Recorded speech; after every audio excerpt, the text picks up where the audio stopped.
me. Watch out. Ah! Hi there. Welcome to another episode of the Forbidden Limb Podcast. I'm your host, Richard Noon. I'm here as always with Jeremy Commander and Brian Hink. One of these times I'm just going to point at you guys opposite and see if you guys just sit away. Today we're going to be talking about pitching your game to a publisher at a convention. Specifically, we're going to be talking about the Gen Con experience that Jeremy just had pitching a couple games. So let's start off with how did you go about pitching your games? Last time we checked, you had done publisher speed dating.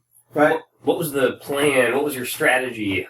So this time around, I let my design partner do a lot of the pre-con emails asking for an appointment or a time with a publisher to show them a game. And we send them a sell sheet and like maybe a short elevator pitch on why it might be a good fit for their publishing company. And we had discussions ahead of time. You know, which game do you want to show to which publisher? Which is a good fit for their line? We've done some homework and tried to fit the right game to the right publisher. And previously, I'd given advice on the show when I'd heard from publishers that they didn't want to be contacted too far in advance. They only wanted to hear from you, a week or two in advance before the show, so they wouldn't lose track of you or forget about it. They said asking for an appointment. Like Zev of Z-Man said, email me a week or two before the show to get an appointment. And this time around, that wasn't enough time. At least not for Gen Con. A lot of people were already full, they were just too busy getting ready for Gen Con, and that's someone that got lost in the shuffle. So one of our other local designers, Chris Cancinetto, started asking for appointments like a month in advance, and he got better results, more appointments out of that than doing it like 2 weeks before. So that feels about right, about a month. Yeah. So next time around, I'll start seeking appointments earlier in the time frame that I would have normally done. Okay. And then maybe I have to do it twice. Once a month, and then it's again a week or two in advance. So was that the main plan then, just to contact them beforehand, go to those scheduled meetings, and that was half the plan. The other half of the plan was to try to participate in Publisher Speed Date, which I feel is a better way of doing that than just the cold calls and trying to get appointments. So this year, Publisher Speed Dating was structured a little bit differently. So before you go into that, should we explain publisher speed dating? Sure. So publisher speed dating is where I have a game and I lay it out on a table. I have a table in publisher speed dating, and every 3 to 6 minutes, depending on the format, it was 6 minutes at Gen Con, a new publisher comes and sits down at my table. And I have 6 minutes to explain my game to them, give them a sell sheet if they want it, and then see if they want to follow up and try the game or do anything else after that. So another 6 minutes, and another publisher sits down, and we repeat the process. And it's like 3 hours, probably? It's about 2 hours. About 2 hours. Yeah. How many people were there this time? How many game designers were there? So there's 2 nights, Thursday and Friday night, and they were both full. I think they had, I can't remember if it was 20 or 30 each night. Do you see all the publishers? So there's going to be 30 publishers there too, or not each publisher is on each night. So I was on Thursday night, but not Friday night. We'll talk about why that was. And the publisher hits every table. So they're going to go through a full rotation. So hopefully all publishers go to all tables. And there was some difficulties with this year because Gen Con didn't give us unified tables. They actually gave us 2 blocks of tables that were a few hundred feet away. Okay. So in between, we had to take a break in the middle, and the publishers were supposed to walk from one set of tables to the other and continue and do their second rotation. And some of them, it looks like they left. So previously, you would submit and try to make the cut for that. And this time around, it was a little bit more difficult. So James Matthew of Minion Games is the organizer of Publisher Speed Dating. And so he put up on the Facebook group and on his website, hey, we're going to take submissions for Publisher Speed Dating. What I need you to do is get your sell sheet together. And it's limited this time to 1 sell sheet per design. I have a slight advantage is that I do my games with a design partner. So I submitted 1 sell sheet, and he submitted 1 sell sheet. So we got to do 2, 1 under each of our names. You dirty cheater. And then the publishers looked at all these sell sheets that were coming to Publisher Speed, and they voted on the ones that were interesting to them. And there was double as many games trying to Publisher Speed as there were slots for. And so only the ones that got enough votes made the cut and were placed in the Thursday night or the Friday night Publisher Speed Dating. So Insider Trading, one of the games I was pitching, made the cut and got a bunch of votes and was in. And Bandit Brag made the top of the honorable mention. They got some votes, but just barely missed meeting the cut to get into Publisher Speed Dating. Okay. Brian, would you ever want to do publisher speed dating? I absolutely love the idea. It's awesome. And I know James does it at a bunch of different conventions. He did it at Gamma. I think he did it at, what else does he do? BGG Con, I think. Well, Scott of Renegade Games did it at Gamma. BGG Con, they do it there. Someone else organizes for James because at least last time he wasn't there. I think he's always the guy behind the scenes, but then there's somebody actually at the convention. And they tried to do it at Origins too, but Origins was kind of small in terms of turnout, so there was a bit of a struggle there. But I absolutely love it because you know what games you're looking for. 6 minutes is plenty of time. I think 3 minutes is plenty of time to know whether or not I want to know more about this game.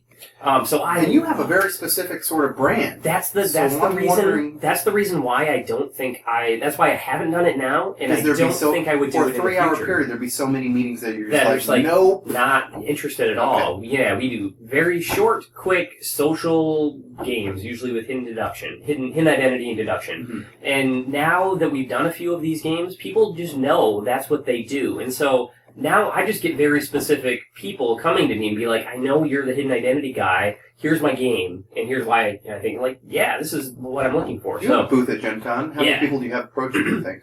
I probably had 5 people there. Okay. I mean, we're still a small publisher, so don't have that many people, but I had people before the con and stuff too. But as far as publisher speed dating, love it. I think it's great for most publishers. For me, it doesn't make sense now. It might in the future if we kind of expand the types of games that we do in the future, which we might do. But you need to have a broad enough line if you're taking different kinds of games. Yep. Otherwise, it might be too specific for you. Yep. Right. What did you change this time to make it? To hope you've done this before. Yeah. What lessons have you learned? What have you changed for this time to try to make it more applicable to the publishers? Sure. The impression I got was that components still matter. I'd heard some feedback like, now the variable, different size of press sheets and stuff, the exact component cost doesn't matter as much as it used to. And that may be true, but for a lot of publishers, components did seem to matter. How hard it is to produce your game. You've told us before that you put your component lists on your sell sheets. Yeah, it was on the sell sheets again. Exactly the components are on there.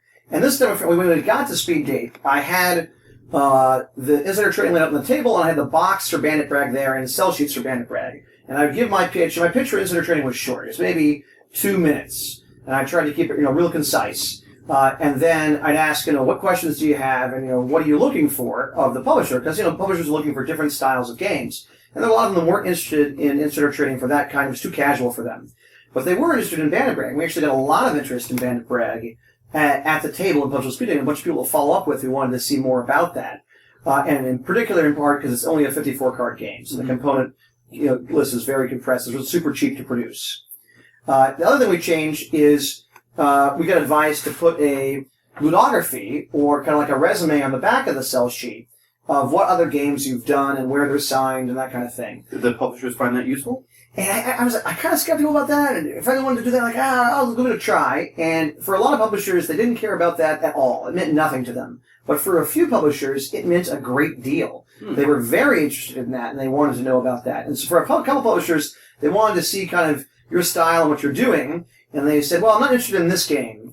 But I am interested, based on what you've done in the past, on seeing submissions from you in the future. So you can send us prototypes. We'd be interested in hearing from you, because we're interested in your style of stuff. I would find that very useful. I think that's really, really a great idea. But I also don't think it would work for everybody. If you don't have any published games, if you don't have any signed games, then I wouldn't put it on there at all.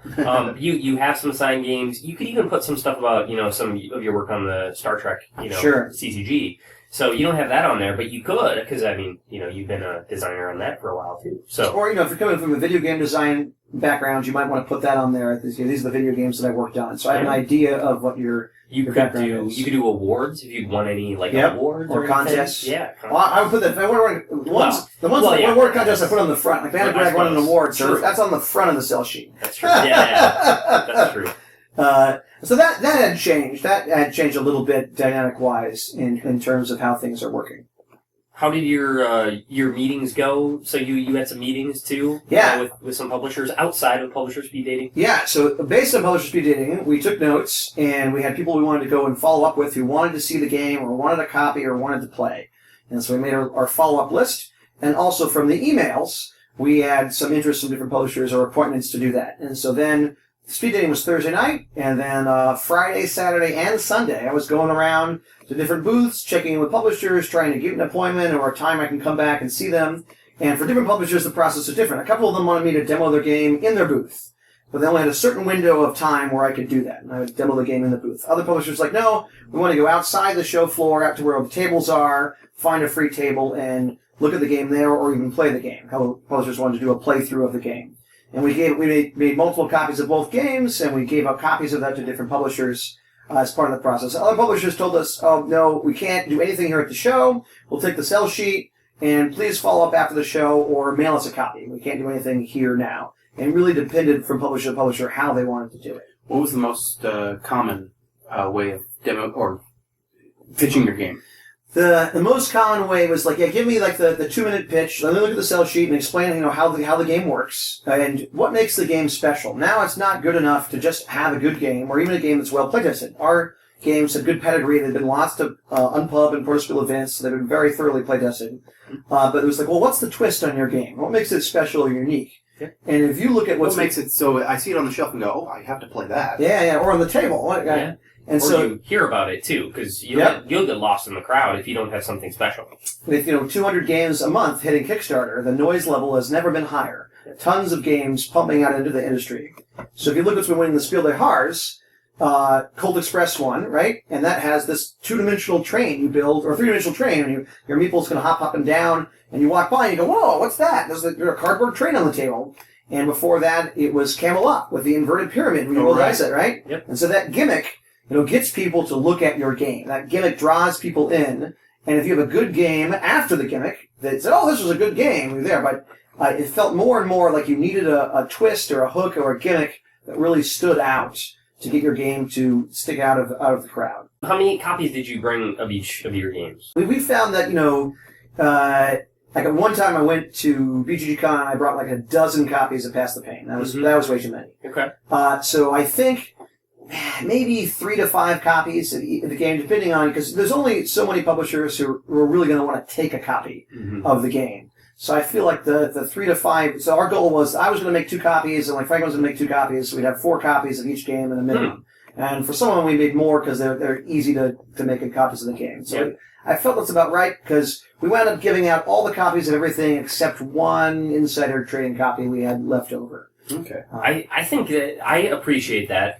I had a few people come to me, and some were telling me about their game, and, it might be something where I was like, oh, maybe that could be something that would fit our line. But when they actually had a game to give me, like, here you go, take this home with you and play test it. Like, I'm going to give that a much better shot than if somebody emails me afterwards and they're like, hey, here's a print and play, print this out and make it. And I'm like, I'm going to try, but, I have only so much time, to do that. And so if you can really speak to me, I will go and do that for you. So there's a couple games that I'm printing out and playing because I'm really excited about them. These could be really cool. But for the ones that I was like, maybe, I'm not going to do it. I don't have time. So if somebody actually has a game, it's going to give you a much better shot if you can actually... But Brian has to be interested in it too. So I would ask, as a follow-up, would you like a copy? And some publishers said, yes, I want a copy. Please give it to me. And others said, no, we're not really interested. And I appreciated the honest answer, because I'd rather not waste a copy. Right. Yep. Or try to push a copy on someone who's not interested, doesn't fit their line. Yep. Did you also have a print and play version available? Yeah, we had print and play PDFs available for all of them. No one asked for that. Either like, oh, I want a copy or I don't. I was going to ask that. Since I had physical copies, they're like, nah. And some publishers said, yeah, we'll take one after the con. Like, I can't take it at the con, and I have no space to pack it or whatever. But they said, we want you to mail us a physical one. We don't want to print it out. Depends on the publisher. Exactly. Yep. So Brian is nice enough to print and cut it up for you. And small enough, too. A bigger publisher probably won't bother. But I'm actually thinking it might go the opposite direction, but that's interesting. Mailing them a physical copy is more desirable for a lot of them. All right. Take that work out, then they have less work. Brian, what do you wish designers had done differently when they were pitching to you? Well, it was just me at the booth. And so a bigger publisher will have people, helping out with demos and stuff, and they're usually not They can not take a there. step to the side. Yeah. So I had a lot of people, like, pretty much the whole con, I had a line of people, like, waiting, to get a demo of New Salem, or, to buy something, or, just to come talk to me and just be like, oh, hey, from the podcast, I know you from the podcast, something like that, or just, I have a game that I think might fit your line, or just anything, or like, I just know you, like, oh yeah, I remember, we talked to Gamma, or just, so many of those little things, but it's just me at the booth, so I would love to sit there and chat for, 20 minutes, but I can't, because there's people who also need, something. To give Brian money. That's what I was going to say. Yes. Somebody's burning a hole in their pocket, and you're about to send them somewhere else. But if you have the next great social deduction game, I want to talk to you too. And, that's something that will give me money in the future. So, I mean, everybody's important. I want to talk to everybody, but I just can't. So you want them to be ready with that 1 minute pitch. Give me a 1 minute pitch, and then if that sounds interesting, have a copy of the game to give me right there. Then I can take that home with me and I can play it. Maybe at the con, probably not at the con, but I can take it home when I have time and I can play it. Mm-hmm. I think it's important to say, at this point, we're a few weeks after Gen Con. Yeah. Yep. And Brian still has some copies. He hasn't gotten around to playing yet. Yep. And I've had experience too. The publisher may have, a whole bunch of stuff to do. They have a bunch of con stuff to follow up after the con. It's very busy. They got to catch up on other stuff. It may be a while before they get around to playing your game. Yep. So don't feel bad. Like if you follow up, say via email afterwards, and they haven't got around to playing your game yet. This is totally typical. Yeah. How long would you wait to do a follow-up then? So this is something, a subject of debate as well. So again, I got some advice that you should follow up, a week or two after the con. And then I got advice like, no, that's too soon. Again, you want to wait like a month, and then wait and follow up too. And I don't know the answer here. Okay. So I've done a little bit of follow up early for ones I felt were strong, and other ones I'm gonna wait a little bit longer and not be a pest. And so I don't know what the answer is. Would you do the first maybe 2-week email saying, hey, it was nice meeting you, don't forget about me, or that type of email? Would you put that in there before you say, let me know if you have any questions or something like that? Yeah, you can do that kind of thing. Real short, just like a check-in thing. Yeah. And as opposed to asking, have you played the game yet? Like that sounds like a email for further down the line to me. Right. Yeah. Okay. Don't make me feel like I'm not moving fast enough as a publisher. Right. Because if you do that, you're gonna annoy me right away. But say, if you have any questions, here's my cell number, or here's my you wouldn't email be turned address. off by an email like that, though. No. Or to give you an example, at Gen Con, I had a publisher tell me, oh yeah, I know you. We finally got around to playing your prototype. It was like I sent them a year ago. It was really good. Well, we'd like to talk about it. Like, I already signed that one. I'm sorry. But it took them a long time to get around to playing that game. Yeah. Okay. Yeah, I think 2 weeks to just say, hey, any questions, let me know. And then after that, maybe a month after that. Probably don't ask me for it, but I'll probably respond with, I think I can get to this in 3 weeks or something. Okay. And another thing, too, is it is good, so if you just send me an email, and say a month before or something, and say, hey, I'd like to, pitch a game to you. I had to say, well, I'm not making any meetings because it's just going to be me at the booth, and I just can't, just stop by the booth, and if you notice that I'm free, we can talk then. And so that's what I kind of had to do, but, even though I wasn't giving, scheduling meetings, just them contacting me before was great, so I could just be like, get a name that I might remember when you come to the booth, maybe tell me about your game. Someone did it like, they contacted me through BGG and they were like, here's my game, here's why I think it fits your line, it won this award, I'm gonna just, come talk to you at your booth, and so that was great, because then, I remembered when they came, and then I gave them more of a shot at the booth, and then also afterwards, then I actually followed up with them, and I was just like, hey, I haven't played your game yet. This was after probably a week after Gen Con. I just wanted to check. They came to me early. Did you sign your game? Is it worth my time to look at it? Mm. Or did you already sign it there? Did you have, publishers very interested in it where I probably shouldn't bother? And they were just like, no one, it's still open. Is it still available? It's still available. Yeah, so. I've got that too. Is it still available? And we're looking at it now. Yeah. So that's the same thing. Because if it's a game I really want to give, a very good chance, then I want to play it, with quite a few people, quite a few times for a number of players. It's going to be a lot of my time. And I want to make sure that it's, it's not a waste of my time. Play with different play groups, make sure it holds up and evaluate it. Okay. So we've talked a little bit now about what you've done this time that was different than last time because of the lessons you've learned. What would you do differently next time? So next time, I will probably do the asking for appointments like a full 30 days in advance. And we're developing a strategy for how we want to do this and not be a pest, to be the right balance of that. Maybe a few more physical copies, I don't know. We ran a little short on one of them, but the other one was fine, so that I'm still kind of feeling out. And then the follow-up afterwards, I'm probably going to do the double follow-up strategy too, like the quick check-in and then the 30 days out. Well, thank you guys for joining me. Thank you guys for joining us. This has been the Forbidden Limb Podcast. I'm your host, Richard Noon. I'm here as always with Brian Hink and Jeremy Commander, and I'll see you across the table someday.